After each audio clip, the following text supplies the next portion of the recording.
José Alcamí, que es médico y doctor en microbiología y actualmente dirige la unidad del VIH del Hospital Clínic de Barcelona. Coordina la Red Española de Investigación en SIDA y es jefe de departamento del Centro Nacional de Microbiología Carlos III. Es un autor de más de 180 publicaciones en revistas de alto impacto y realiza colaboraciones científicas con multitud de organismos internacionales. Y además es coautor del libro Coronavirus, la última pandemia. Y es un placer contar con su asistencia a este taller y hoy queremos que nos hable, entre otras cosas, sobre su coordinación al frente del Grupo de Análisis Científico sobre Coronavirus en el Instituto de Salud Carlos III, sobre la difusión de la ciencia y el papel de los expertos durante la pandemia y su impacto político. Adelante, José, cuando quieras. ¿Qué tal? Buenos días. Gracias, Mercedes. Perdona. Elena, tienes que dejar de compartir tu pantalla porque si no, José no va a poder poner la suya. Arriba. Ahora sí, gracias.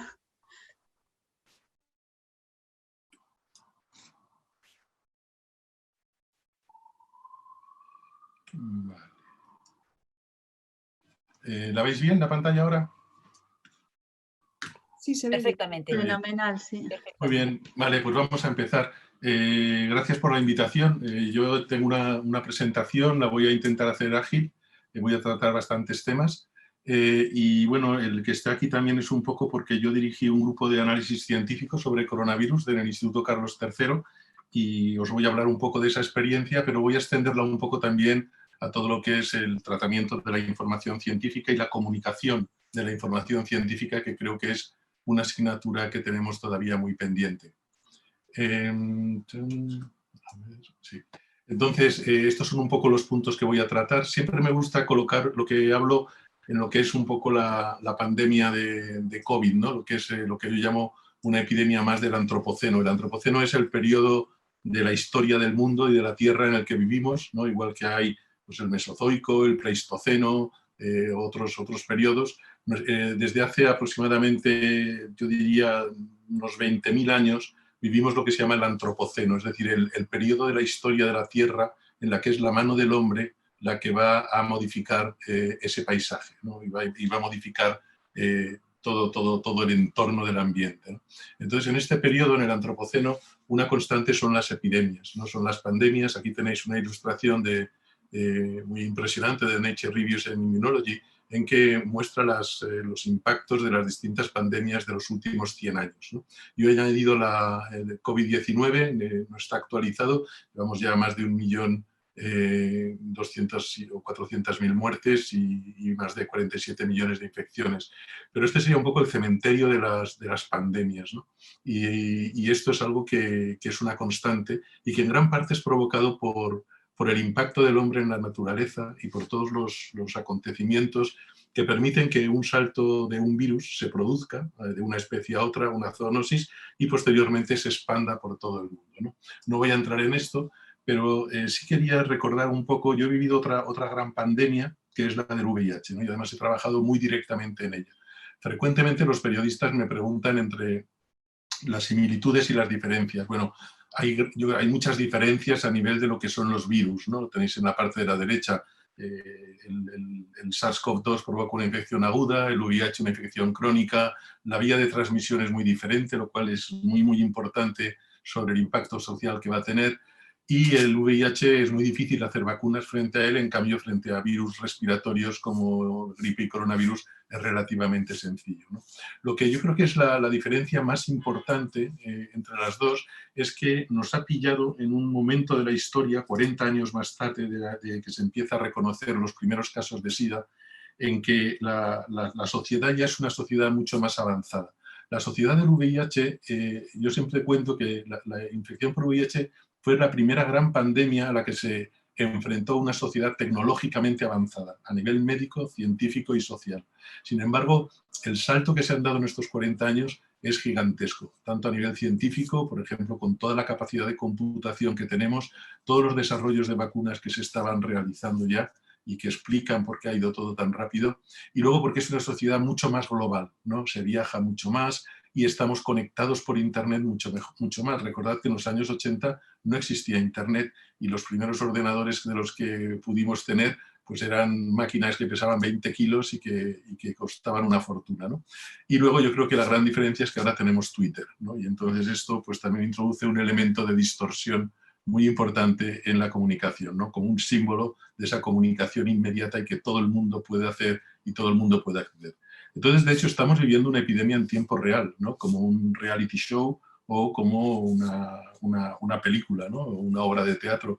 Y estamos teniendo toda esa información desde el minuto cero, ¿no? A partir de que China comunica la noche de fin de año, lo que nos esperaba para este año 2020, y hasta que ya pues, se declara la alerta a nivel global por la OMS y por fin pues empezamos el terrible periodo de la pandemia en nuestro país, que lleva al confinamiento, a la primera oleada, a la segunda oleada y a todo lo que ha supuesto esta pandemia en la que todavía estamos inmersos, ¿no? ¿Cuál ha sido la experiencia del grupo, ¿no? Pues mira, el grupo fue creado por mandato de nuestra directora, de Raquel Lloti, que es la directora del Instituto de Salud Carlos III, en el mes de marzo. Es decir, muy rápidamente, vamos, me llamaron, me dijeron que necesitamos una de las iniciativas que el Instituto, que sabéis que ha tenido un papel muy importante tanto en el control a nivel de epidemiología como a nivel de diagnóstico microbiológico y también de investigación en COVID. Bueno, la idea era que necesitaban una plataforma en la que analizáramos la literatura científica que empezaba a crecer de una manera exponencial, ¿no? Entonces, lo que nosotros hicimos fue un observatorio bibliográfico, en cierta manera, pero que lo extendimos un poco más, ¿no? Por una parte, analizábamos la literatura científica y veíamos cuáles eran los principales mensajes, cuáles eran las ideas que iban consolidándose, pero también nos planteamos identificar los temas que estaban en ese momento en la sociedad, estaban preocupando a los ciudadanos y para eso analizábamos lo que se publicaba en los medios. Recordáis en el confinamiento las televisiones todo el día hablando de la pandemia, nosotros encerrados en casa, la mayoría, y también las redes sociales. Entonces analizábamos todos esos mensajes, no solo la literatura científica, y a partir de lo que leíamos y estudiábamos, hemos realizado informes con la evidencia científica disponible en ese momento. Un efecto también era el desmentir los bulos, ¿no? Y también el grupo hemos colaborado mucho con plataformas como Maldita Ciencia, ¿no? Sobre todo. Los destinatarios de nuestro trabajo, bueno, era un poco la sociedad en general, pero quizás también es verdad que nuestros informes, al ser un poco especializados, iban dirigidos a un público no solo especialista, sanitario, científico, pero que sí tuviera un cierto nivel de interés por el conocimiento y por la ciencia. Todos nuestros estudios llevan un informe divulgativo y bueno, han sido publicados. ¿Quiénes éramos el grupo? Bueno, pues éramos un grupo de tamaño perfecto, es decir, ni éramos pocos ni éramos demasiados. Entonces es un grupo que seleccioné con total libertad, en el que hay investigadores de los centros propios del Instituto, del Centro Nacional de Microbiología, de Epidemiología y de la Agencia de Evaluación de Tecnologías Sanitarias. Pero yo creo que lo importante fue incorporar al grupo a otro perfil profesional. Entonces incorporamos a nuestras bibliotecarias de la Biblioteca Nacional de Ciencias de la Salud, que son mucho más que bibliotecarias, son expertas en búsquedas sistemáticas de datos, son expertas en análisis de bases bibliográficas. Y luego incorporamos también a dos periodistas y expertos en comunicación, que fueron José Antonio Plaza y Débora Álvarez, ¿no? Entonces, con esto era el núcleo desde el cual buscábamos los informes, pero también pedíamos colaboración a clínicos, a colegas médicos, grandes especialistas o a otros investigadores. He de decir que nunca recibimos un no por respuesta. Y pensad que era un momento de la pandemia en que nuestros colegas en los hospitales estaban absolutamente sobrepasados por la situación. ¿Cómo trabajábamos? Bueno, pues nos reuníamos una vez por semana, por supuesto de manera por videoconferencia, y cada uno en nuestra especialidad recogíamos los temas que veíamos de información en las plataformas. Luego hablaremos ahora de las plataformas prepublicación. Y los expertos en búsquedas lo que hacían era una búsqueda también sistemática y también una búsqueda en los medios, de qué están hablando los periódicos, las televisiones, qué se mueven las redes sociales. En la reunión semanal identificábamos una serie de temas, los proponíamos a nuestros directores, a los gabinetes ministeriales para ver qué era lo que más preocupaba y de ahí elaborábamos los informes. Desde que la idea salía hasta que se publica el informe no pasaban más de 7 días. Es decir, era un grupo, digamos, de respuesta rápida contra o a favor de la información. Hemos publicado más de 20 informes, todos llevan un resumen divulgativo, infografías explicativas y tienen un lenguaje científico, pero que hemos intentado adaptar para una población con un cierto nivel de conocimiento. Los podéis encontrar todos en la página web del Instituto, en la página de Comprueba del Ministerio de Ciencia y también teníamos nuestra proyección en redes sociales, ¿no?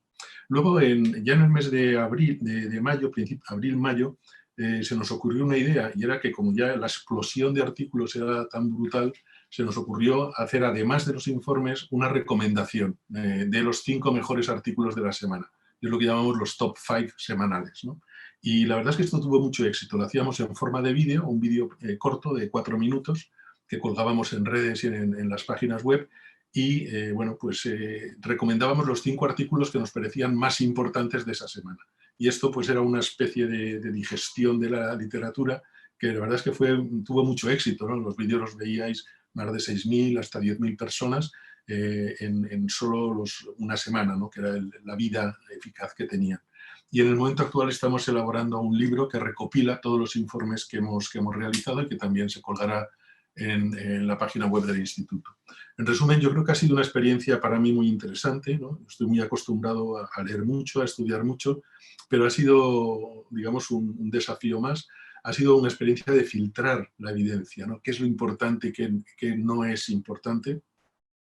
Y luego la redacción de los resultados en un registro distinto al que escribimos los papers, ¿no? Habitualmente. Y luego creo que la colaboración entre investigadores y periodistas pues, ha sido también muy interesante.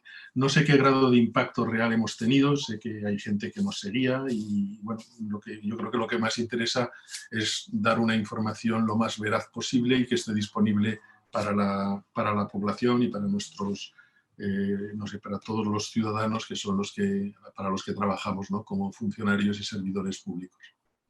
Quiero entrar ahora en el tema de lo que es la ciencia en la era COVID, ¿no? y también comentaros un poco lo que ha sido un cambio muy importante en las reglas del juego científico. Y esto tiene muchos inconvenientes y también tiene alguna ventaja.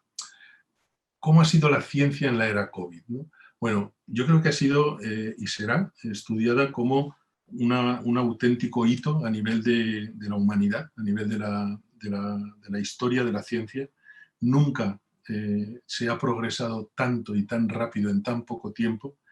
El ejemplo previo era el SIDA, el VIH, y sin embargo aquí pues, se han superado absolutamente todas las expectativas, ¿no? Yo creo que esto ha sido posible porque nos ha pillado en un momento del desarrollo científico, pero sobre todo del desarrollo de las rutas de colaboración de la comunidad científica, que ha estado muy guiada por las grandes bases bibliométricas, por Internet, por la facilidad que tenemos ahora para comunicarnos entre nosotros. Pensad que en el seno de una pandemia que ha bloqueado no solo a los países, sino a cada uno de nosotros en nuestros domicilios, yo he seguido en contacto con colegas y amigos de todo el mundo, ¿no? Y sobre todo con colegas de investigación con los que discutíamos, me mandaban artículos para revisar, me pedían colaboraciones, etc. Es decir, que yo creo que gracias a la red de redes, ¿no? Gracias a Internet, hemos podido abordar esta pandemia y eso marca una diferencia muy importante. Es decir, esa red que tanto se critica, en realidad es la que nos ha salvado, ¿no? No hubiéramos podido sobrevivir, creo, en una sociedad como la que tenemos, con las exigencias que tenemos, un confinamiento tan duro si no hubiéramos tenido un funcionamiento excelente de la red, ¿no? Entonces, en esta nueva era, la era COVID de la ciencia, hay aspectos, yo creo, muy, muy positivos, ¿no? Primero ha sido un esfuerzo solidario de los científicos con una crisis sanitaria. El número de investigadores que aparcaron sus líneas de trabajo y se dedicaron a trabajar en COVID es realmente impresionante. Un poco excesivo, y luego comentaré también este aspecto. Pero os puedo decir que los mejores grupos del mundo en vacunas se pusieron a trabajar en vacunas. Los mejores grupos del mundo en estudio de fármacos se pusieron a trabajar en eso. Los mejores grupos del mundo en inmunología se pusieron a trabajar en inmunología de COVID. Y creo que nunca ha habido tanta colaboración internacional. O sea, no ha habido un secretismo, un guardarse los datos. Y esa colaboración ha sido eficaz y ha sido muy, muy poderosa. La investigación ha sido muy aplicada. Estábamos viviendo tal tragedia que ha sido una investigación muy dirigida, ¿no? Y esto también yo creo que es interesante. Creo que se aprovechó la experiencia previa que teníamos con otras pandemias, la que teníamos con el SIDA, pero también la que teníamos con ébola, la que tuvimos con la gripe aviar, perdón, la gripe porcina de 2009, y los resultados han sido absolutamente espectaculares. Es decir, nunca un área de conocimiento ha avanzado tan rápido y con tanta calidad. ¿Cuáles son los aspectos menos positivos? Bueno, fue una reacción que yo califico como adrenalínica, ¿no? Es decir, todo el mundo tuvo un subidón, estábamos viviendo una situación dramática en la que nuestros compañeros del sistema sanitario a todos los niveles estaban peleando por nosotros, por cuidarnos y por nuestra vida. Y yo creo que en la comunidad científica siempre hay un poquito más de solidaridad que en la media. Entonces queríamos hacer algo, ¿no? A mí me llamaban estudiantes, Pepe, queremos ir al instituto, y yo, pero es que no podéis ir porque está todo cerrado menos lo que es COVID, pero hubo como una reacción muy positiva, pero un poco excesiva, ¿no? ¿Y eso qué generó? Bueno, pues generó un exceso de proyectos. Es decir, cuando el Instituto Carlos III abre una convocatoria especial de proyectos, se presentan la friolera de 1.500 proyectos. Esto no tiene sentido. Es decir, no hay masa crítica en nuestro país para generar 1.500 proyectos de investigación razonables, ¿no? Al final no se aprobaron 1.500, se aprobaron aproximadamente un 10%, pero aún así es un exceso de proyectos y no siempre estos proyectos hubo tiempo para evaluarlos por pares y por comisiones ad hoc, ¿no? Había mucha premura y yo creo que hay mucho de lo que se ha financiado que va a tener muy poco recorrido. Luego ha habido demasiadas prisas, ¿no? Entonces, la ciencia tiene sus tiempos y a veces esos tiempos se han roto y eso lleva a problemas, ¿no? Por una parte, hay una competición negativa, no hay una competición positiva. En una minoría de investigadores ha habido un oportunismo por, digamos, ir a convocatorias en las que había dinero y como siempre estamos lampando en este país que machaca y desprecia la investigación, pues claro, en cuanto hay una posibilidad de financiación ahí que vamos todos, ¿no? Luego que también ha habido una captación mediática, ¿no? Es decir, que mucha gente salía a los medios para promocionar sus cosas y esto no ha sido siempre bueno y lo veremos un poquito más adelante. Y luego ha habido muchísima publicación basura, ¿no? En niveles nunca vistos hasta el momento. Es decir, veremos ahora cómo ha habido grandes trabajos, pero yo no sé, alguien tendrá que hacer una tesis sobre este tema, pero yo creo que probablemente más de la mitad de todo lo que se ha colgado en las plataformas son artículos que no tienen la base científica suficiente para su publicación. Y luego hemos vivido lo que se llama la sindemia. La sindemia son los efectos colaterales de las pandemias. Por ejemplo, un efecto colateral de esta pandemia es que los muertos en África a nivel de vacunación de niños van a aumentar en millones. ¿Por qué? No porque la COVID vaya a matar a más niños, no. El problema es que al desplazarse todo el esfuerzo mundial hacia el desarrollo de vacunas, se van a desatender los programas de vacunas habituales o los programas de malaria. Entonces, estos son los efectos endémicos. En nuestro país también lo vivimos. Los pacientes que no padecen COVID, sabéis que también hay un incremento en la mortalidad por cáncer, enfermedades cardiovasculares, porque no reciben la atención necesaria, ya que todos los recursos en los momentos más críticos se dedican al tratamiento de los pacientes con COVID. En el campo de la ciencia ha habido un abandono o por lo menos una puesta en stand-by de muchas líneas de trabajo previos. Yo soy de los que no he querido trabajar en COVID y a pesar de eso pues me han liado para alguna cosa porque considero que las líneas de investigación que yo hago en VIH no pueden pararse, no son tan importantes que no podemos parar 2 años este trabajo y por eso creo que también es necesario que haya colegas que deriven a trabajar en COVID, sí, pues los buenos, los que pueden aportar algo muy importante, pero creo que debemos cuidar lo que es la investigación científica, ¿no? Entonces, esto es un poco un mensaje. Vamos un poco al cambio en las reglas del juego, ¿no? Entonces, ha habido un cambio en las reglas del juego de la publicación. Y en este cambio, ¿qué quiere decir? Bueno, pues yo os voy a destacar 2 aspectos. Primero es que las revistas buscaban los titulares más que la verdadera información científica. Revistas tan prestigiosas como el Lancet o el New England Journal of Medicine publicaron artículos de los que luego hubieron de retractarse, porque eran artículos con datos falsos, ¿no? Y esto es una desgracia. ¿Por qué ocurre esto? Pues porque hay artículos que tienen un gran impacto mediático, que van a dar muchos titulares, van a dar muchas citas y mucha visibilidad a la revista. Los editores van demasiado rápido, se le encargan la evaluación del artículo a dos referees que saben que van muy deprisa, les dicen que tienen 5 días para evaluarlo, o a veces es el propio comité editorial el que lo valora sin pasar a evaluadores. Y entonces se mete mucho la pata, ¿no? Y hay muchos artículos que se meten la pata. Os voy a poner el ejemplo de la hidroxicloroquina. Esto es una retractación que hizo The Lancet sobre un artículo publicado sobre hidroxicloroquina en un metaanálisis gigantesco con gente de la Universidad de Harvard, gente muy guay, muy famosa, y que resultó ser una auténtica basura, ¿no? Entonces aprovecho para hablaros de la hidroxicloroquina, porque es un buen ejemplo de lo que no debe ser, de lo que no debe ocurrir nunca más en ciencia, a pesar de la premura y de la urgencia. La hidroxicloroquina, recordaréis que ya en el mes de marzo todo se empezó a hablar de que era la gran solución, ¿no? Y todo esto nace de un colega, un investigador médico en el Instituto de Enfermedades Infecciosas de Marsella, Didier Raoult, que lo tenéis aquí en la foto, y que publica un artículo en la revista el International Journal of Antimicrobial Agents, en la cual hay esta gráfica. Esta gráfica se hizo viral, se propagó por todo lado, porque la línea verde, que son pacientes tratados con acitromicina, que es un antibiótico, e hidroxicloroquina, bueno, pues él aseguraba que curaba la COVID-19, ¿vale? Muy bien, espectacular. ¿Qué es lo que dice en realidad este artículo, ¿no? Pues bueno, lo que dice este artículo es que esto no es la curación de la COVID-19, esto lo que es la negativización de la PCR en la garganta de pacientes no tratados, tratados con hidroxicloroquina o tratados con hidroxi más acitro. Diréis, bueno, pero está muy bien. Bueno, ya, pero cuando os vais al estudio, veis que este grupo de pacientes se ha realizado con una técnica de PCR diferente al grupo tratado, que los parámetros de la PCR son diferentes, que los pacientes no están en el mismo centro y que el estudio no tiene absolutamente ningún control. El estudio fue sometido a publicación el 26 de marzo, publicado el 27 de marzo, es decir, la evaluación por pares, como veis, fue muy concienzuda, y lo firmaba el editor de la revista, junto con el autor, con Didier Raoult.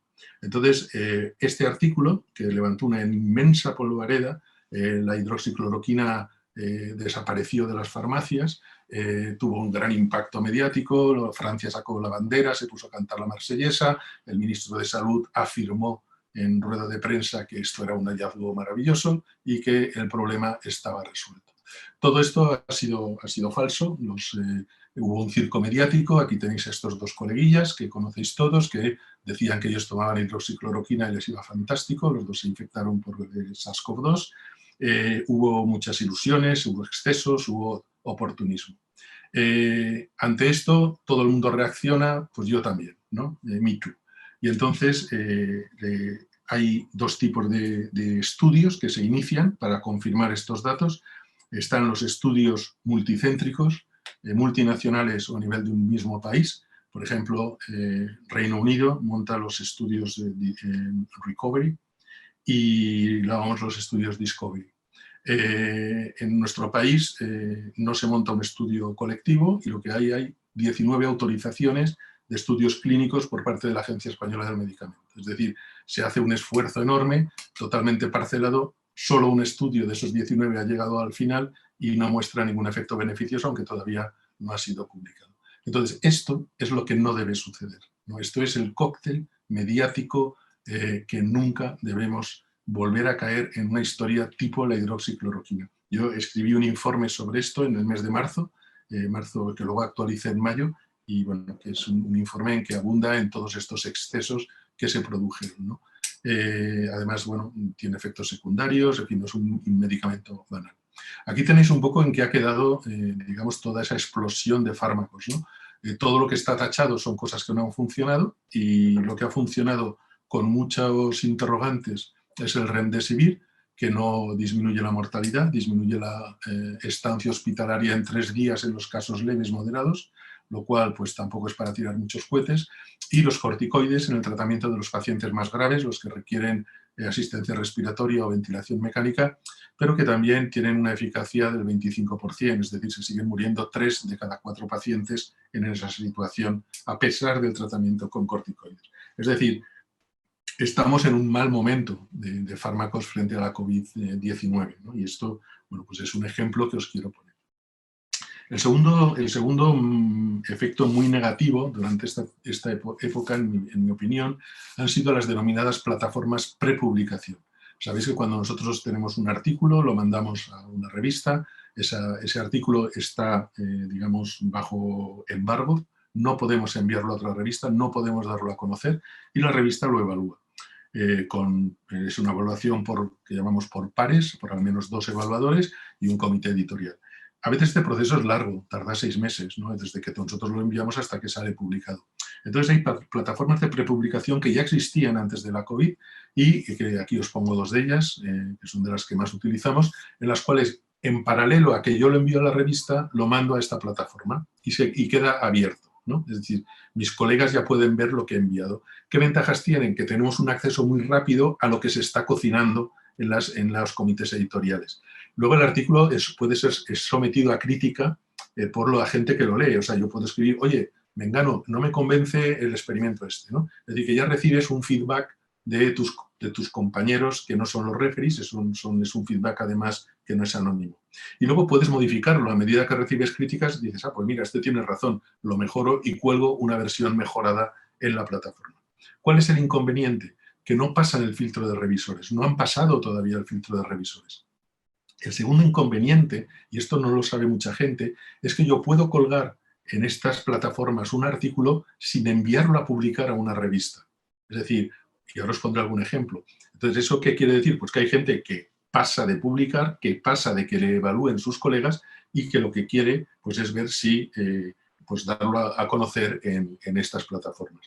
Y luego, ¿cuál es el problema que nos encontramos en los meses de marzo a mayo? Pues que era la fuente de información de los medios. Es decir, los periodistas ya no se iban tanto a los artículos publicados, sino a estas plataformas, en las cuales os puedo decir que habría un 80% de basura. En estos momentos, y ya ha bajado ya mucho, he hecho una comparativa de lo que hay en estas plataformas y lo que está publicado. Es realmente, como ya estamos después de muchos meses, ahora tenemos muchos más artículos publicados en PubMed, o sea, en la base de datos médica de coronavirus, que los que hay en las plataformas de publicación. Pero estas cifras estaban completamente invertidas en los meses de marzo, abril y mayo, porque había muchísimos artículos que se estaban generando y pocos que estaban publicados. Pero fijaos la enormidad de lo que se ha publicado. Este año, 2020, se han publicado 78.000 artículos sobre SARS o coronavirus, o COVID, ¿no? Cuando, por ejemplo, en VIH, que es uno de los que más se publica anualmente, se ha publicado 3 o casi 4 veces menos.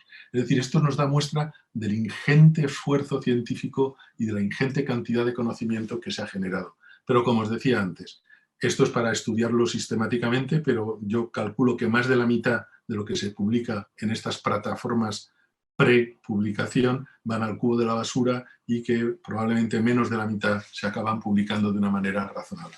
Entonces aquí os pongo un ejemplo. Esta es una señora que es la doctora Yang, es una señora que trabajaba en la Universidad de Hong Kong y que estudió el SARS-CoV-2 en los momentos iniciales. Esta mujer es famosa porque sabéis que es el escándalo que se ha escapado a Estados Unidos, que está en un sitio desconocido, una historia muy novelesca, y ella pues defiende que el CoV-2 es una creación de laboratorio.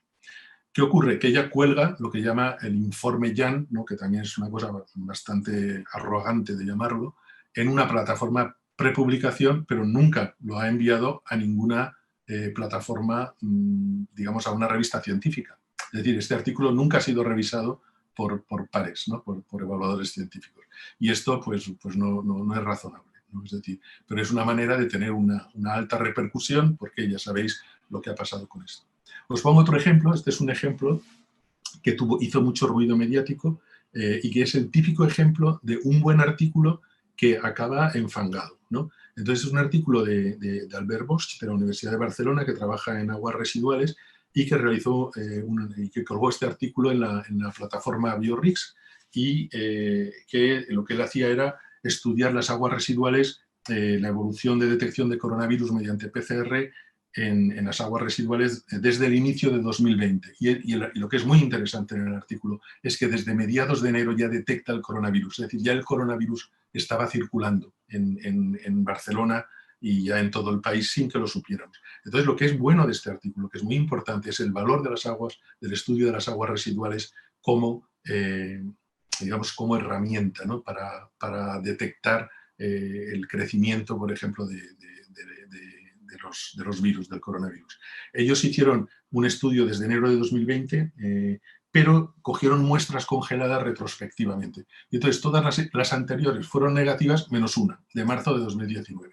¿No? Este es el artículo que publicaron, bueno, que está todavía en prepublicación, pero ¿cuál fue la interpretación de los medios? Atención, el coronavirus ya estaba en España en marzo de 2019. Échale hilo a la cometa. Es decir, ¿qué ocurre? Que ellos encuentran un resultado positivo, aislado en una única muestra, que además no pueden reproducir porque se les acaba. Es muy criticable, tal como está expuesto, el que eso sea el SARS-CoV-2, porque no cumple el requisito de amplificar dos genes, dos fragmentos genéticos. Solo amplifica uno que además es común a otros coronavirus catarrales o diarreicos, ¿no? Entonces, es decir, esto no es el principal mensaje, pero es el que coge la prensa. Y esto hizo un ruido mediático absolutamente brutal, ¿no? Este artículo, que está todavía en una plataforma desde el mes de mayo, todavía no se ha publicado, ¿no? Entonces, cuando se publique, veremos cuál es su forma final. Es decir, que transmitiros el mensaje de que ha habido un cambio digamos, en la divulgación científica a nivel de los cauces habituales de las revistas, que no siempre ha sido positivo, ¿no? Que también ha habido un cambio, digamos, que ha traído consecuencias no siempre positivas. Y pasamos entonces a lo más negativo, que es lo que llamamos la infodemia. La infodemia es la epidemia informativa, la epidemia de bulos, de mentiras, de falsas informaciones, de manipulación de la ciencia y de la investigación, de lo que habéis estado hablando también a lo largo de toda la mañana. Y bueno, que es un deber, yo creo que para mí ha sido un montón de trabajo el colaborar con las plataformas antibulos o desmentir yo mismo muchas cosas en mis redes sociales, ¿no? Os voy a poner algunos para que los veáis. Entonces, yo los clasifico en bulos enloquecidos y bulos peligrosos, ¿no? Entonces, pues esto, hay que tomar alimentos alcalinos para que el pH mate el virus, ¿no? Entonces, esto, pues bueno, corrió por las redes. Entonces, ya sabéis, un poquito de aceite de oliva, con limón, con té, con un poquito de bicarbonato, os hacéis gárgaras con eso y ya está, fantástico, ¿no? Bueno, pues esto es un bulo enloquecido, no es un bulo excesivamente peligroso. El que fue peligroso es el que dijo que había que usar lejía, ¿no? Diluida para poder digamos, matar al virus en la garganta. Este es otro virus enloquecido, o sea, otro bulo enloquecido. Este es un señor que es, aquí donde lo veis, es el rector de la Universidad Católica de Murcia, y en el que os recomiendo que veáis el vídeo de YouTube, en el cual pues dice que con la vacuna nos van a meter un chis, literal, de Bill Gates para controlar nuestras mentes, y que esto es el anticristo que viene a esto. Esto está para reírse mucho, es muy divertido. Otro muy divertido era este de que el sal en la garganta mata al virus. Aquí un señor que se autodenominaba farmacéutico de Uruguay se ponía sal en la lengua, se la tragaba y decía que entonces hacía ácidos y bases, lo que único que hace es sal diluida en agua. Y bueno, esto se retiró el vídeo porque yo creo que el hombre por vergüenza lo retiró su familia, pero en la página de Maldita podéis ver la respuesta a este vídeo.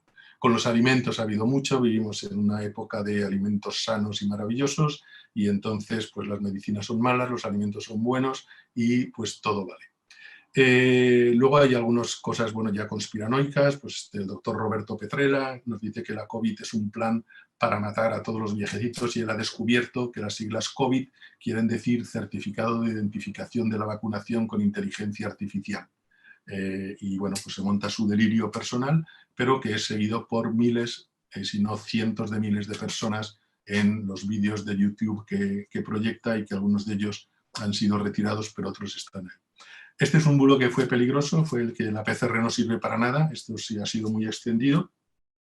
Y uno muy divertido es que da falsos positivos en muestras de cabra y papaya, ¿no?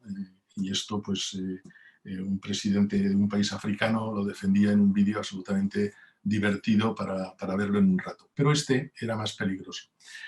Además es curioso, y por eso siempre hay que analizar todos estos bulos con un espíritu científico. Es decir, vamos a plantearnos que esta señora tiene razón, ¿no? Y que, como ella decía, los primers que se usan para el diagnóstico de la infección por coronavirus, en realidad hibridan consecuencias humanas. Bueno, pues nosotros lo metimos en el banco de datos de GenBank y efectivamente uno de los primers hibrida con una secuencia de nuestro genoma, ¿no? Diréis, uy, no pasa nada. Es decir, los primers son secuencias genéticas de 21 bases y entre 3.000 millones, pues algunas, a veces hay coincidencias.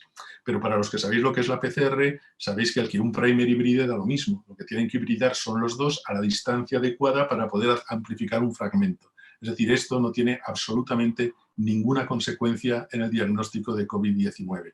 Pero digamos que fue, pues eso, muy comentado y bueno, tuvimos que desmentirlo con el argumento de que decía una cosa que era cierta, pero sacaba una conclusión que era falsa, ¿no? Y este es un bulo de los que pueden ser peligrosos, ¿no?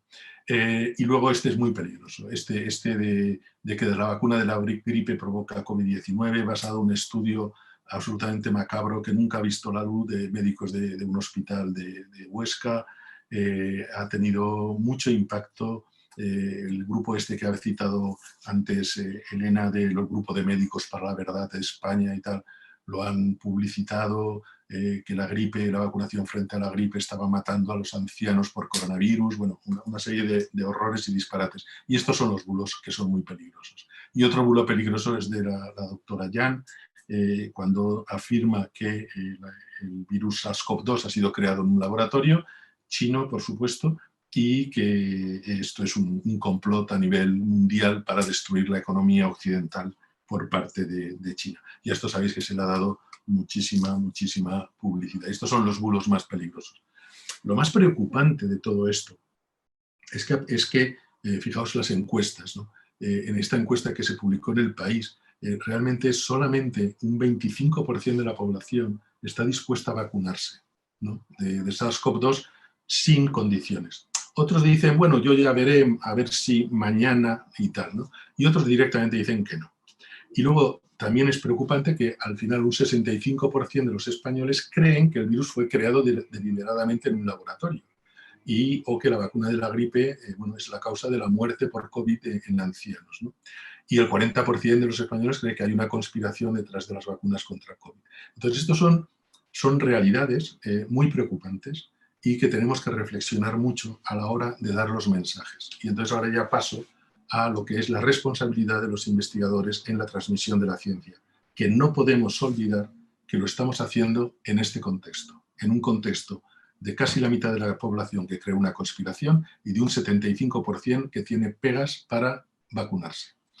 ¿Qué ha pasado con la ciencia durante este periodo? Bueno, ha sido una oportunidad para la ciencia, ¿no? Nunca se nos ha escuchado tanto, ¿no? Creo que globalmente todos los compañeros que han comunicado lo han hecho bien, globalmente han hecho un excelente trabajo. Creo que es una oportunidad de comunicación y de poner la ciencia en lo que es la visibilidad que necesita una sociedad como la nuestra, y creo también que es una tarea muy difícil, ¿no? Creo que también que nunca se nos ha manipulado tanto, nunca se nos ha manipulado tanto por los políticos de todos los signos. Es decir, durante el confinamiento no había día en que no se dijera que todo esto ha sido hecho basado en el criterio científico, la opinión de los expertos y tal. Si os acordáis, cuando acabó el confinamiento, desaparecimos del mapa. Es decir, ahí ya se consultó a las, no sé, a las organizaciones patronales, economistas, expertos en fondos financieros, a toda la economía. Pero se desatendió y se desoyó la opinión de los expertos. Es decir, fuimos buenos mientras éramos útiles y éramos un soporte para la toma de decisiones políticas, pero desaparecimos del mapa. Creo que a pesar de eso ha quedado en la sociedad en la imagen de que los investigadores y los expertos de este país han hecho un buen trabajo, siguen saliendo en los medios de comunicación, siguen siendo requeridos. Y esto tiene cosas muy buenas, pero tiene también riesgos, ¿no? Y voy a comentar algunos de estos riesgos. Uno es el riesgo del tertuliano, ¿no? Desgraciadamente, algunos de nuestros compañeros pues se han transformado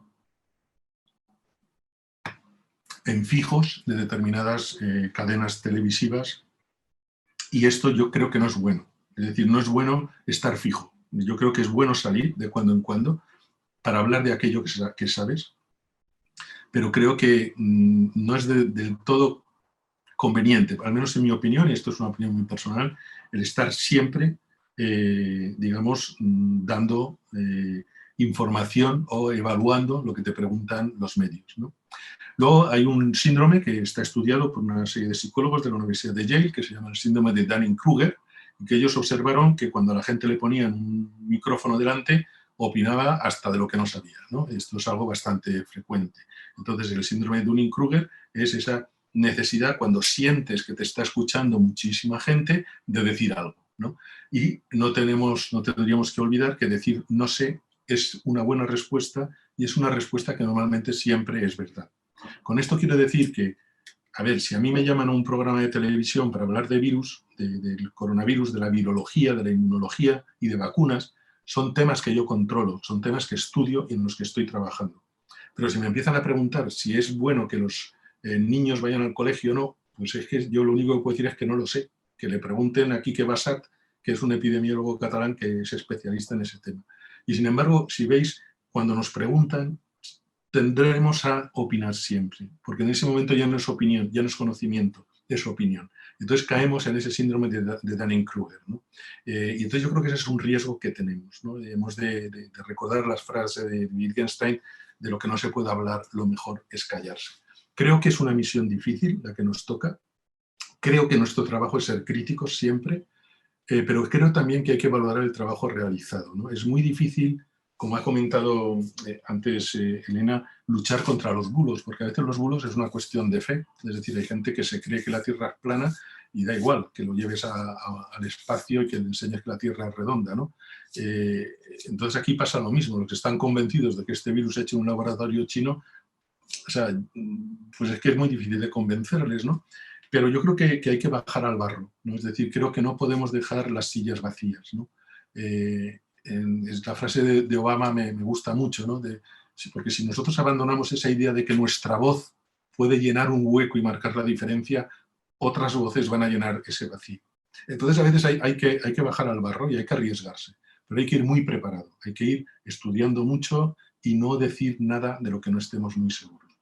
Personalmente, y esto es una crítica que hago en mis charlas y que me hace perder muchos amigos, es que me sorprende a veces las opiniones negativas y la virulencia de algunas críticas por parte de compañeros míos, ¿no?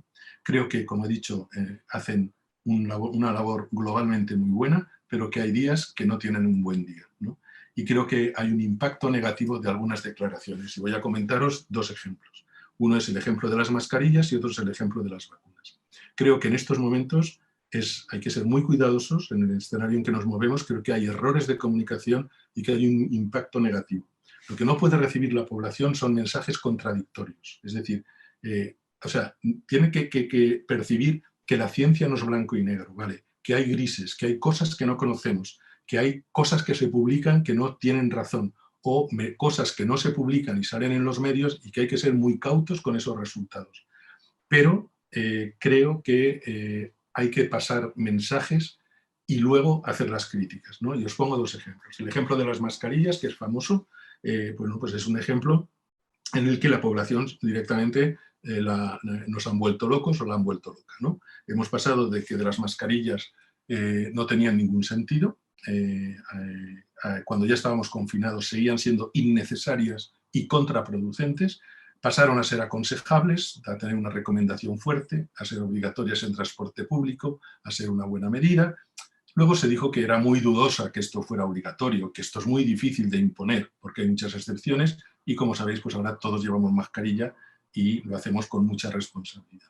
Esto no fue solo un problema del Gobierno y del Comité de Coordinación de Alertas Sanitarias, sino que también la OMS hasta el 4 de abril no las recomienda y el ECDC no las recomienda hasta el 8 de abril. ¿Cuáles fueron los argumentos? Y este es el problema. Los argumentos fueron que no había evidencia científica. Y estos argumentos los hemos escuchado por los técnicos, ¿no? Entonces, esto es falso, ¿no? Y esto es un tema que yo he revisado personalmente. Antes de la pandemia, existían trabajos en la literatura, existen al menos 37 trabajos y metaanálisis que muestran que las mascarillas quirúrgicas protegen frente a gripe y frente al SARS del 2003. Entonces, hay un principio en epidemiología que es el principio de prevalencia del daño, que es que ante una decisión en la que no tenemos una evidencia clara, y en el SARS-CoV-2 no la teníamos, que no podíamos tenerla, si es que acababa de empezar, pero teníamos muchos estudios en otros virus respiratorios. Pero ese principio de seguridad lo que hace es que si hay que optar entre una opción dudosa, hay que tomar la decisión que si nos equivocamos provoque menos daño. Entonces, ¿cuál es la decisión que provoca menos daño? Decir que las mascarillas no son necesarias y que luego sean necesarias, entonces habremos originado muchísimos contagios que hubieran podido evitarse. Si las mascarillas al final no son necesarias y nosotros las recomendamos por principio de precaución, ¿cuál es la pega? Pues que hemos obligado a llevar a la población un mes pues un rollo de mascarilla y, bueno, y a gastarse ese dinero. Pero a partir de finales de marzo y primeros de abril ya hay artículos en JAMA, en Nature y en Science que sugieren fuertemente que las mascarillas protejan y siguen sin recomendarse por las autoridades. ¿Cuál es el problema? El problema es que no había mascarillas. Es decir, el problema es que había una ruptura de stock. La mitad de las mascarillas son producidas en China y China las utilizó para ellos, ¿no? Entonces, el propio ministerio lo ha reconocido. No había suficientes mascarillas. El propio ministro lo ha reconocido. No podíamos recomendar algo que no se podía cumplir. Bueno, esta es una decisión política, ¿no? Que yo respeto, ¿no? Porque no es nada fácil tomar ese tipo de decisión. Pero es una decisión política. El problema es cuando colegas nuestros salían en los medios diciendo que esto era así porque no había evidencia científica. Entonces es aquí donde yo creo que nos hemos equivocado. Es decir, donde hemos de hacer una cierta autocrítica de que no tenemos que hacer a veces tanto seguidismo o tanta responsabilidad en un espectro de comunicación que es política. Y esto es un debate muy interesante. ¿Por qué? Porque este mensaje puede funcionar a corto plazo, pero ¿qué ocurre? Que lo que estamos haciendo es infantilizar a la población. Le estamos dando un mensaje que es falso. ¿Y qué ocurrirá? Que perderá la confianza, ¿no? Y habrá una desconfianza. Existe ya una desconfianza terrible en nuestra clase dirigente a todos los niveles, porque además el COVID se ha transformado en un campo de batalla política que nunca debió ser, en nuestro país, no en otros países. Y el riesgo que tenemos es que se vea a los científicos como portavoces políticos. Y os pongo el segundo ejemplo, que es el de las vacunas. Y entonces aquí me gustaría, no sé si es posible, que algunos de vosotros me dijerais qué pensáis de las vacunas frente a coronavirus, ¿no? O sea, que me dijerais en una palabra o en una frase cómo calificáis las vacunas que están ahora desarrolladas frente a coronavirus y que están en fase de evaluación. ¿Cuál es vuestra opinión sobre las vacunas? Adelante, alumnos.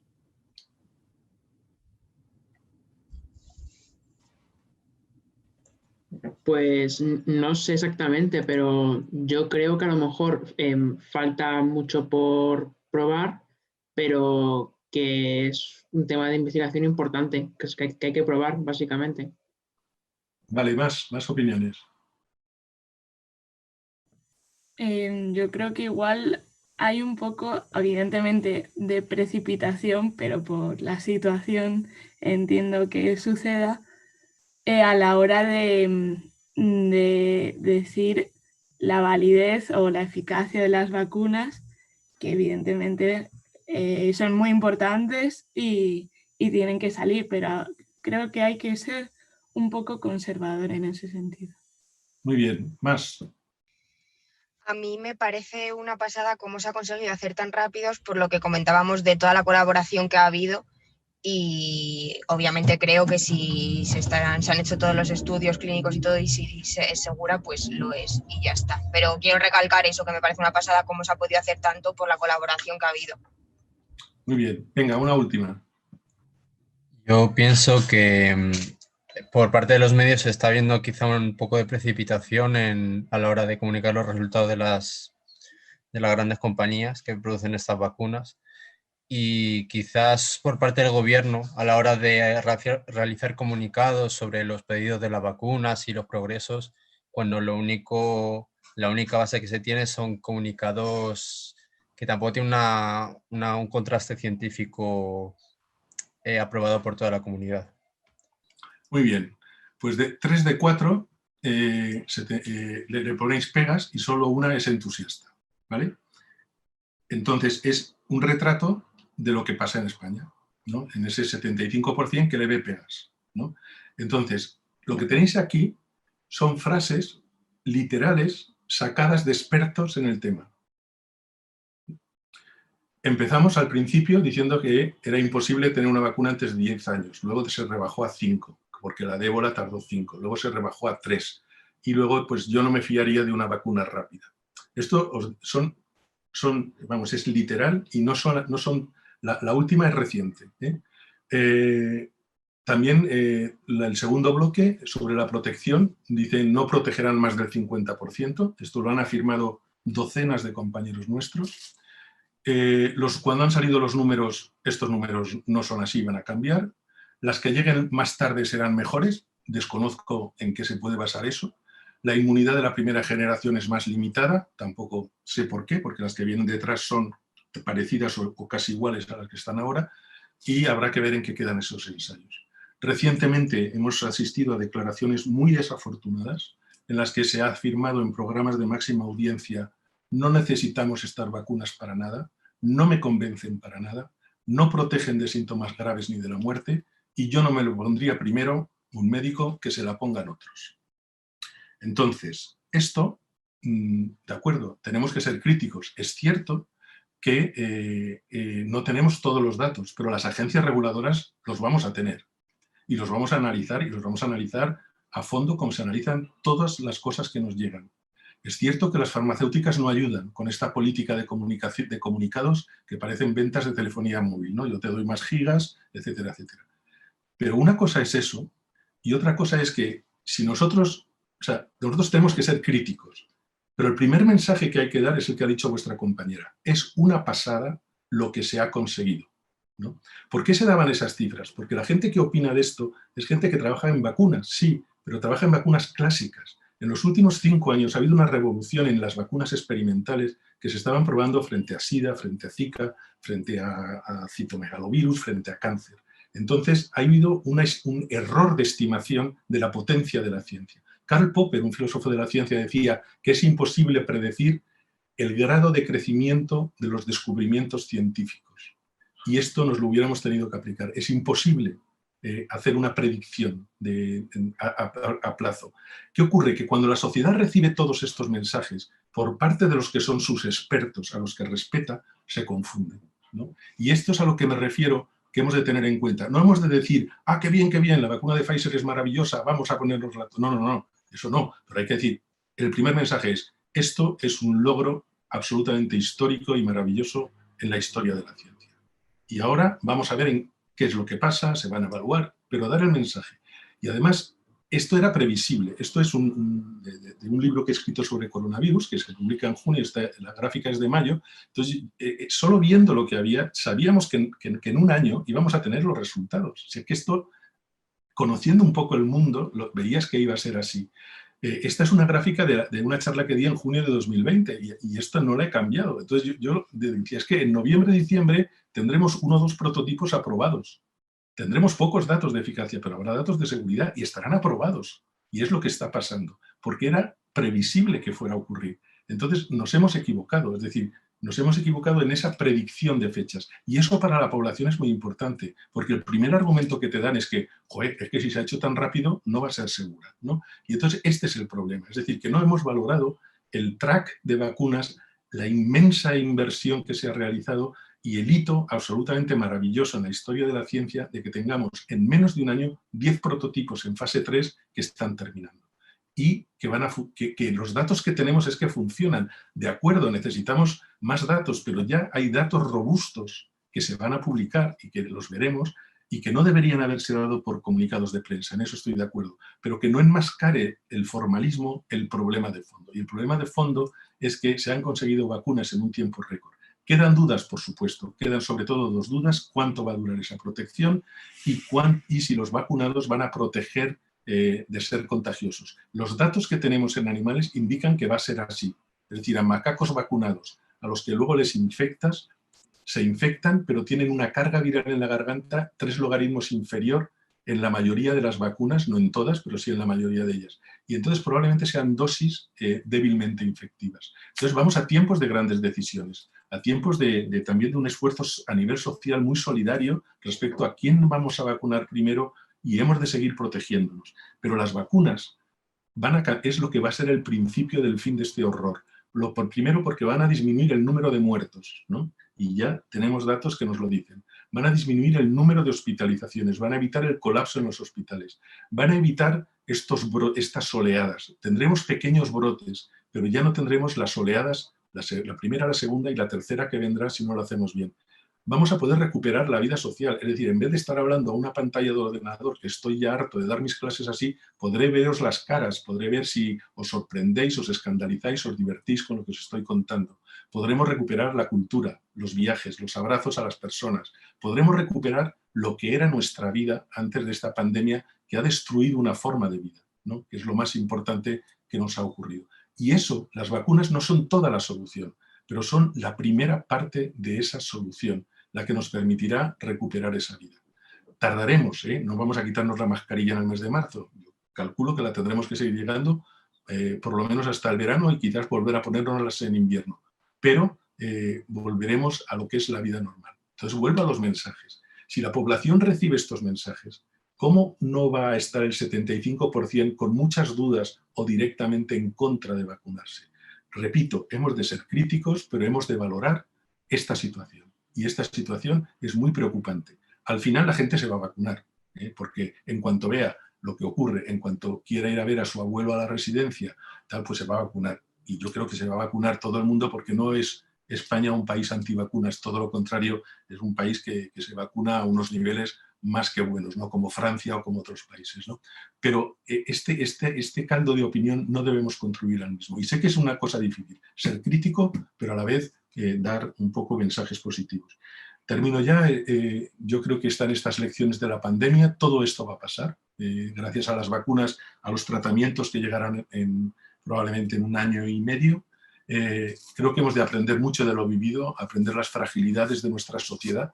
Esto no es responsabilidad de una persona ni de un gobierno que se haya hecho bien o mal.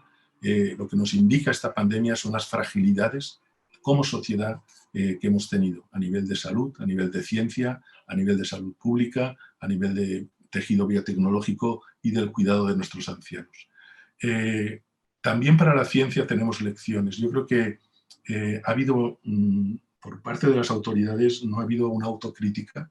Cuando se plantea que si hay una autocrítica todo el mundo se escabulle, ¿no? Solamente el otro día oí al ministro Illa por primera vez decir que quizás habían equivocado en algunas cosas. Creo que no ha sido un país que se haya dejado asesorar por comités de expertos, no ha sido como Alemania con Christian Drosten, no ha sido como Nueva Zelanda, no ha sido como Reino Unido, y creo que es malo el que no se hagan públicos quienes han realmente asesorado a nuestros políticos. Ha habido una politización de la pandemia muy poco deseable y la ciencia ha sido utilizada por la política. Esto para mí no cabe ninguna duda. Creo que desde el punto de vista científico hemos de volver a recuperar, levantar el pie del acelerador de la investigación COVID y volver a centrarnos en los proyectos que teníamos en marcha, que sigue siendo una investigación muy importante. Y lo último, resaltar lo difícil que es la comunicación de la evidencia científica, que hemos de ser críticos, valorar lo positivo, lo difícil de luchar contra los bulos y considerar siempre el impacto que tenemos. Cuidar mucho. Yo cuando voy a los medios, que me veréis muy poco en los medios televisivos, voy muy preparado y con muchísimas precauciones con respecto a lo que digo. Os recomiendo este artículo del Viralindo que publicó en El País el 22 de noviembre y decía que el verdadero peligro para los científicos es que los medios nos conviertan en el último grito en tertulias y apariciones varias, ¿no? Que es humano que nos veamos tentados por esto, pero se nos puede acabar viendo como un opinador más, ¿no? Y en cambio pone el ejemplo de Alemania, que cuando dice que asesoraron de verdad a su gobierno, transmitieron los mensajes y los científicos en la retaguardia impregnaron del sentido el discurso de la canciller Merkel. No estaban en la sombra, sino en su trabajo, ¿no? Y hay que tener mucho cuidado con el espectáculo. Y creo que es un artículo que a mí me hace pensar mucho. Acabo con una frase de mi maestro Louis Pasteur: los microbios siempre tienen la última palabra, y me podéis seguir en mis redes sociales, en mi blog o en el canal que voy a abrir próximamente. Muchas gracias. Muchísimas gracias a ti, José, por estar con nosotros, por darnos esta lección magistral en todos los sentidos. Y bueno, yo creo que hay tiempo para alguna pregunta. ¿Tú tienes tiempo para recordar, para contestarlas? Sí, por supuesto. Pues mira, Gianfranco quería hacer una pregunta. Hola, sí, mi pregunta era de cara a las teorías locas, como por ejemplo lo de que el virus fue inventado en China.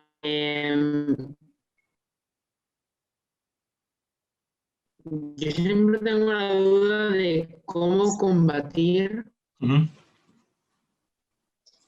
cómo combatir con...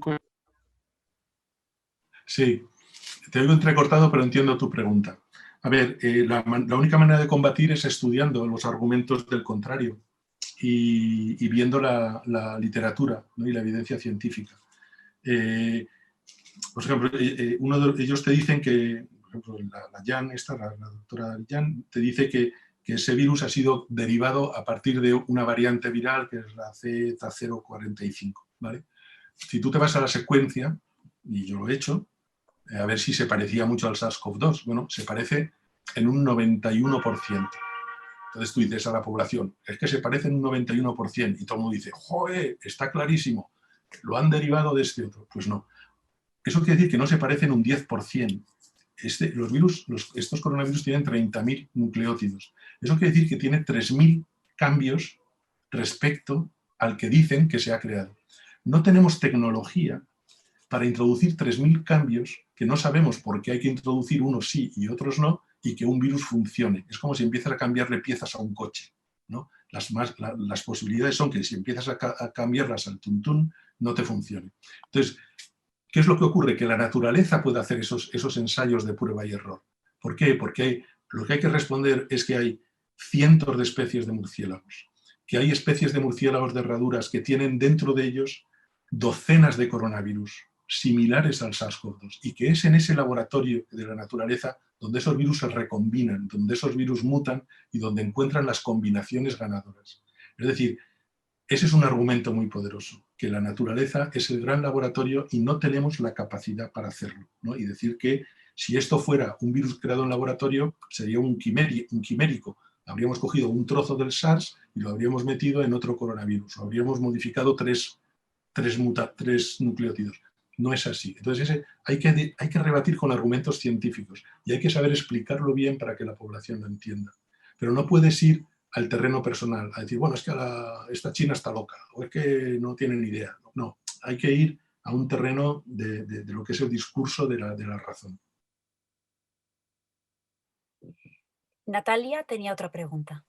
Sí, hola, muchas gracias por tu charla, y te quería preguntar si tú crees que los periodistas hacer tan partícipes a toda la población de todo lo que iba ocurriendo acerca de los avances del COVID es lo que ha fomentado ahora este movimiento, digamos, antivacunas, porque mucha gente, yo he estudiado farmacia, entonces mucha gente me pregunta y me dice que yo qué opino, y me sorprende un montón porque nadie se plantea nunca, uy, la EMA ha aprobado el paracetamol, y nadie se plantea nada malo, digamos, de algo que ya esté aprobado, y sin embargo la vacuna es como que ahora todo el mundo tiene voz y voto acerca de valorar si se puede aprobar, no se puede aprobar, va a ser buena, va a ser mala, y no sé. Sí, hombre, vivimos en sociedades de lo inmediato, ¿no? Vivimos en sociedades en las que no solo nuestros políticos, sino todo el tejido, todos nosotros, funcionamos muy a corto plazo, ¿no? Con expectativas muy a corto plazo, ¿no? Y entonces eso hace que necesitemos información inmediata, ¿no? Y esa información se olvida. La pandemia es un gran filón informativo, ¿no? Pero las buenas noticias, como se suele decir, no son noticias, ¿no? Lo que son noticias son las malas noticias. La noticia es que hay un señor en el ensayo de la vacuna de AstraZeneca que se ha muerto, ¿no? La noticia de que hay 39.999 que están perfectamente no es noticia. Y luego se ve que el que se ha muerto estaba en el grupo placebo, el pobre hombre, ¿no? Te quiero decir que lo que es noticia, pues es ese tipo de cosas, ¿no? Entonces estamos, digamos, sumergidos en una auténtica oleada, en un tsunami informativo sobre COVID-19. Y entonces todo el mundo se vuelve experto, ¿no? Todo el mundo se vuelve experto en esta historia. Pero yo creo que hay otros mensajes que, por ejemplo, yo he escuchado muy poco. O sea, todo el mundo dice, no, esto lo aprobará la EMA, lo aprobará la FDA. Yo no he visto reportajes en los que se nos explique cómo funcionan esas agencias, en que se nos expliquen los criterios que tenemos que tener para ser aceptados como evaluadores en esas agencias. Cómo funcionan, con qué rigor funcionan, cómo se han opuesto a las grandes farmacéuticas cuando ha hecho falta. Entonces, ese tipo de información, que es una información que no es noticia, ¿no? Entonces, yo creo que algo hay, pero hemos de contrarrestarlo. Hemos de contrarrestarlo con mensajes positivos y razonables, ¿no? Héctor tenía una duda. Hola, sí, buenas. En primer lugar, gracias por la charla.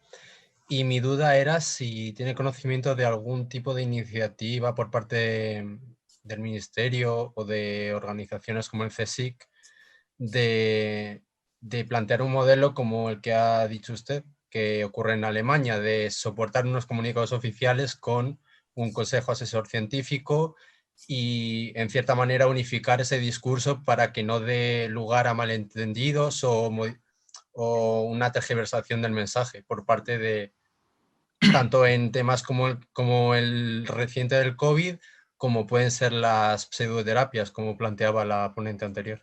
Sí, es un tema complejo. Mira, Héctor, por una parte, yo creo que eso es deseable, ¿no? Pero también tenemos que ser conscientes de que hay dos legitimidades. Es decir, hay una legitimidad, que es la legitimidad del gobierno, de los que nos dirigen, que es una legitimidad democrática, y hay una legitimidad de los científicos que estudiamos y sabemos. Hubo un manifiesto que yo firmé, pero que no me gustó las formas, ¿no?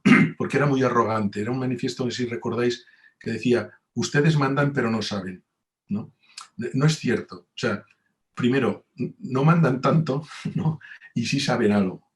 Y nosotros, como científicos, tampoco sabemos todo, ¿vale? Es decir, yo creo que lo que importa es que cada uno estemos en donde estamos.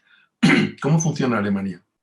Alemania tiene un comité científico, que es público, pero que es independiente del gobierno. Es un comité científico que ha creado el gobierno, escuchando a las sociedades científicas, a los investigadores, a los expertos, hay alemanes, hay fuera de Alemania. Este comité estudia cosas que se le plantean o que ellos mismos ponen, ¿no? Y ellos sacan sus informes y dicen lo que piensan que hay que hacer, pero respetan la decisión del gobierno, porque el gobierno tiene otros elementos que nosotros no tenemos. Yo el elemento económico no sé cómo funciona. Es decir, entonces esas dos legitimidades tienen que convivir y tienen que respetarse y tienen que reconocerse. ¿Cuál es el problema? El problema es que la pandemia se ha transformado en una herramienta política, un arma política contra el adversario. Y entonces nadie quiere autocrítica y nadie quiere crítica, ¿no? Y eso es el problema. El problema es que yo creo que el modelo alemán es bueno, el modelo neozelandés es bueno, el modelo coreano es bueno, pero que en estos momentos en España es complicado, porque de alguna manera se va a politizar lo que digamos. Pero eso hay que asumirlo. Yo creo que lo ideal es que fueran, digamos, mundos independientes de verdad, ¿no? Es decir, y que cada uno reconociera al otro la legitimidad. El que yo diga en mi informe que hay que hacer la desescalada así y luego el gobierno la haga de otra manera, o el gobierno de Cataluña o de Madrid lo haga de otra manera, yo puedo no estar de acuerdo y lo diré, pero también hay cosas que no sé y que nuestros dirigentes tienen esos elementos y a veces se equivocan y luego tendrán que rendir cuentas de eso. Pero tenemos que respetar esos dos mundos. No sé si me explico, ¿no? Pero yo creo que hay una carencia, efectivamente, de cultura científica. No ha habido ha habido movimientos en las sociedades científicas, ha habido movimientos en artículos publicados a nivel internacional por investigadores españoles, de dentro y de fuera de España, artículos en Lancet, reclamando ese comité científico. De momento el gobierno no piensa hacerlo. Vale, gracias por su respuesta. Miriam, creo que tenías una pregunta también. Sí, es un poco personal porque yo estaba también en el CNM cuando vino la pandemia, entonces tuve que dejar mi TFG, estaba con Juan Echevarría y, por ejemplo, Juan a mí de hecho me diste alguna charla de los seminarios de las 8:30 y Juan me decía como que le molestaba que los estudiantes no pudiéramos ir porque al final yo también sabía hacer PCRs, podría haber ayudado mucho o algunos laboratorios tuvieron que cerrar en esos momentos y era un poco frustrante para todos de yo no puedo estar ayudando, no puedo aprender y encima el resto tiene muchísima carga.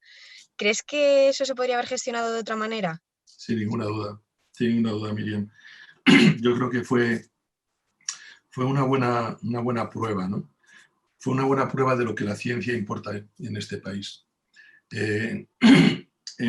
Hubo que organizar el CNM, es decir, sabes que efectivamente, ¿no? El equipo digamos que llevaba los virus respiratorios eran 5 o 6 personas y se incrementó a 70 personas, ¿no? Muchos de vosotros, tú no, pero otros compañeros tuyos me llamaron. Queremos hacer algo, queremos hacer PCRs. No dicen que no hay gente para hacerlas, queremos ir. En la Complutense hubo una iniciativa muy interesante. ¿Qué es lo que me pareció un poco triste?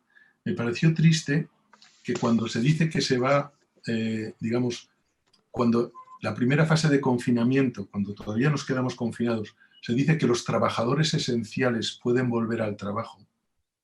Entre esos trabajadores esenciales no estaban los científicos. Ya, a eso... Teóricamente estábamos. Cuando de hecho esta crítica me ha dicho, no, que sí que estabais. Entonces te vas al boletín y efectivamente. Pero eso dependía de la decisión de los directores de los centros. Y todos los directores de los centros dijeron que no, menos a la gente que trabajaba en COVID, ¿vale? Pero se hubiera podido gestionar de otra manera, sin ninguna duda. Mira, el Consejo tuvo una iniciativa, validó sus laboratorios para hacer PCRs que estuvieran acreditadas. Tenía la capacidad de hacer no sé cuántas, 5.000 PCRs, 10.000 PCRs diarias, ¿no? Cuando faltaban. Hizo esa oferta al Ministerio, a la Comunidad de Madrid. Nunca se ha utilizado, ¿no? Entonces esto para mí es relativamente triste y muy significativo. Es decir, cuando se dice que la actividad esencial puede volver, un señor que estaba construyendo enfrente de mi casa un edificio podía volver a trabajar. Y sin embargo, yo no podía volver al laboratorio. Y vosotros no podíais volver al laboratorio, ¿no? Entonces, yo creo que eso te da un poco la medida de la importancia de las cosas en nuestro país. Espero que eso cambie. Muchas gracias. Así lo esperamos todos, José, porque realmente sí, resultó muy frustrante para muchísimos de nosotros, efectivamente. Creo que Martín tenía otra pregunta.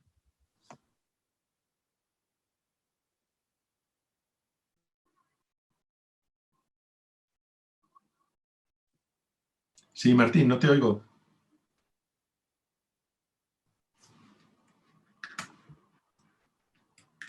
Sí, pues tiene puesto el micrófono. Si quieres, escríbelo por el chat, si no te escuchamos, porque tienes que tener algún problema, si no.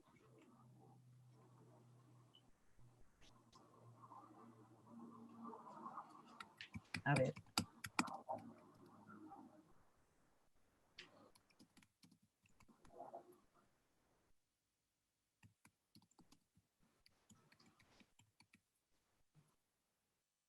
Mientras que entra la pregunta de Martín, ¿tenéis alguna otra pregunta?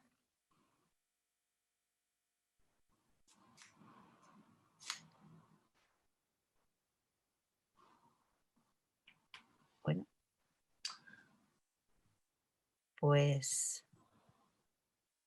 no sé, parece que no hay más preguntas. Ah, sí, ahí, de Martín. Existe ahora la creencia de que en el mundo post-pandemia habrá un esfuerzo mayor por parte de los científicos y más oportunidades para comunicarla. Pero yo lo veo peor.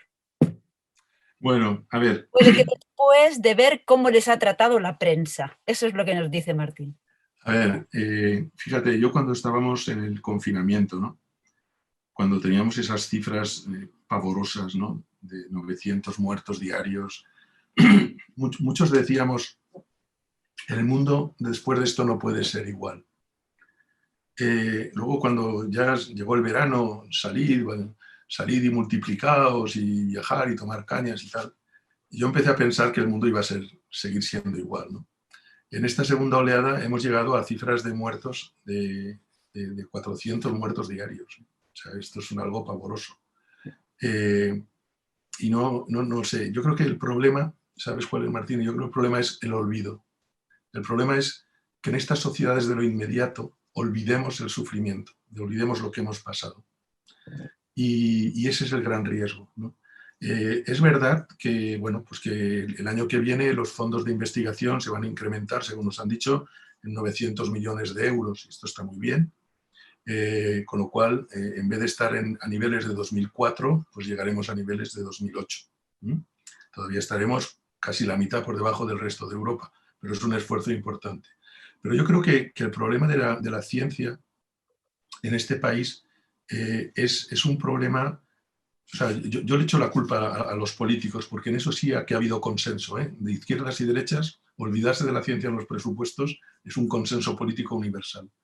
Pero yo creo que eso refleja la sociedad. O sea, somos nosotros los que elegimos a nuestros políticos, los que le transmitimos lo que queremos, ¿no? Y en ese sentido, yo creo que hemos de hacer un enorme esfuerzo que no hemos hecho, y esta es una autocrítica, en transmitir la importancia de la investigación a nuestros conciudadanos, ¿no? A la sociedad que nos rodea. Todavía, cuando salen a final de año los 100 españoles más importantes, bueno, pues ya salen 1 o 2, ¿no? Antes salía Margarita Salas, ahora sale María Blasco, bueno, pero futbolistas salen 20, cocineros salen 30, actores salen 40, ¿no? Entonces yo creo que el peso, digamos, como identidad social de la ciencia es bajo, y esto hemos de trabajar todos por conseguirlo, porque mientras la sociedad no reclame eso, nuestros políticos no lo van a hacer, porque no les va a tener, no van a tener un coste a corto plazo, que es el ganar elecciones, ¿no? Entonces yo creo que sí, es un poco decepcionante. Fíjate, cuando tú le preguntas, me acuerdo que cuando preguntaban en las encuestas a la gente por la calle, dígame el nombre de un investigador vivo, un investigador español vivo, te decían muchos Cajal. Y decían, oiga, perdón, es que Cajal se murió hace ya, el pobrecito, bastante. Entonces, a lo que llegaban era a Eduard Punset, ¿no? Que os acordáis que era el divulgador.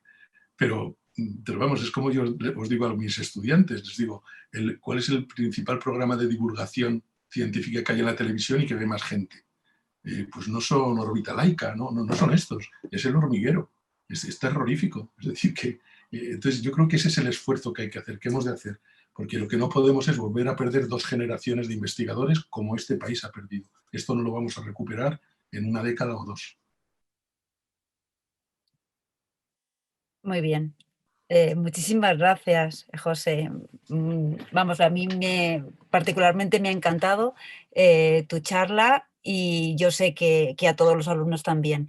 Que sepas que es lo que te comentamos, que esta asignatura efectivamente se trata de abrir más, no solo en el ámbito académico de la biología molecular y celular, sino también de abrir las expectativas a nuestros alumnos sobre la importancia de la comunicación científica, la importancia de la bioética, la importancia de tantos, dijéramos, características y aptitudes que también se deben de fomentar y estudiar para, bueno, pues para llegar a ser unos futuros científicos con otros, dijéramos, con otras miras diferentes para abrirse a la sociedad y para realmente intentar cambiar poco a poco esta situación en la que, bueno, pues debido a muchísimas, históricamente a la que nos hemos visto obligados, ¿no? Así que, bueno, pues ya solo despedirnos. Carmen y Cristina, si queréis añadir algo más, porque a mí seguro que se me olvida algo.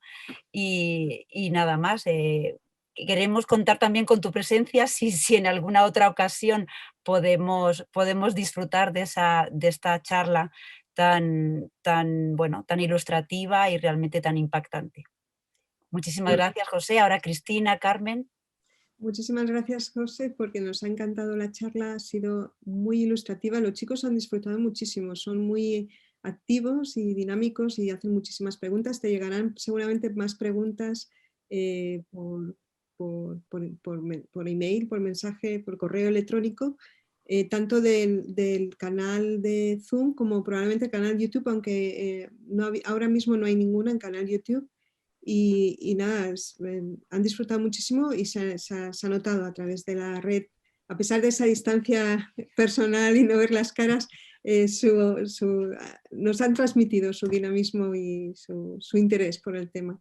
Y Carmen, ¿quieres decir algo de los certificados? Yo lo mismo que estabais diciéndole vosotros a José, he agradecido mucho ver esa parte no específica de la comunicación también. Nos habíamos centrado al comienzo del taller en la ética en la investigación, pero la parte de la ética en la comunicación la habíamos dejado este año un poco de lado y me ha alegrado mucho ver que tú lo habías incluido también en tu presentación porque es una parte fundamental. El cómo se hace la comunicación, ya no solo, a lo mejor se ha quedado un poco más colgando cómo se hace desde los medios de comunicación. Pero también es muy importante, en el contexto en el que estamos, el cómo la debemos hacer nosotros, la responsabilidad que tenemos en ese contexto y el cuidado que tenemos que tener. Así que muchísimas gracias por esa parte. Muchísimas gracias a todos los ponentes. Creo que, no sé si sigue por ahí Tere también, creo que está aquí ya. Muy interesante. Gracias, José. Gracias a vosotros, de verdad, un placer. Y a todos pues, los asistentes en YouTube y a los chicos aquí que como siempre están muy, muy participativos y da gusto de verdad ver cómo esta gente tan joven, lo que decíamos antes, tiene tanta preocupación por todos estos temas y tantas ganas de preguntar y de interesarse por las cosas. Así que muchísimas gracias a todos.